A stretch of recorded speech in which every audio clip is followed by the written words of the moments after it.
BNP হচ্ছে একমাত্র দল যা বাংলাদেশকে রক্ষা করতে পারে।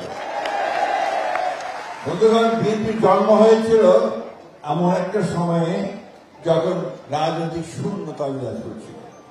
স্বাধীনতার ঘোষক শহীদ প্রেসিডেন্ট জিয়া রহমান সেটা উপলব্ধি করেই বিএনপি প্রতিষ্ঠা করেছিলেন এবং তিনি বাংলাদেশ জাতিকে একটা নতুন জাতীয়তা দিয়েছিলেন, দর্শন দিয়েছিলেন, বাংলাদেশী জাতীয়তাবাদ।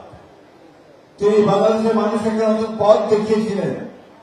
অর্থনীতির ক্ষেত্রেই তিনি বাংলাদেশে যে একটা ফ্রি ইকোনমি অর্থাৎ আপনার মুক্তবাজার অর্থনীতি সূচনা করে বাংলাদেশের অর্থনীতিকে এক ধাপে কয়েক ধাপে উঁচুতে নিয়ে গিয়েছিলেন।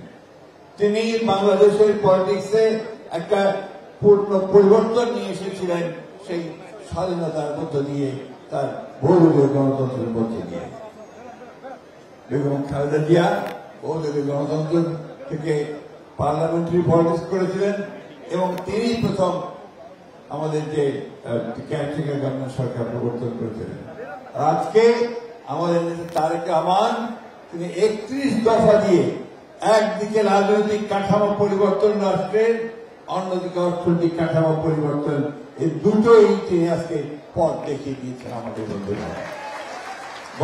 দীর্ঘ সংগ্রামের পরে আমাদের অনেক রক্তপাতের মধ্য দিয়ে আমরা আজকে একটা সুযোগ পেয়েছি আমাদের রাষ্ট্রকে নিজেরা গড়ে তুলবার। সেইখানে আজকে আমাদেরকে কাজটা করতে হবে। আমাদেরকে আজকে বিভিন্নভাবে একটা মহল ভিন্ন খাতে পরিচালনা করবার চেষ্টা করছে। এই নির্বাচন যেটা এখন একমাত্র বিকল্প এই দেশকে রক্ষা করবার, সেই নির্বাচনকে আজকে বিঘ্নিত করবার, তাকে ব্যাহত করবার প্রচেষ্টা চালানো হচ্ছে। আজকে এখানে পিআর পদ্ধতি আনার কথা বলা হচ্ছে, হুমকি দেওয়া হচ্ছে যে পিআর না আনে নির্বাচন করতে দেওয়া হবে না।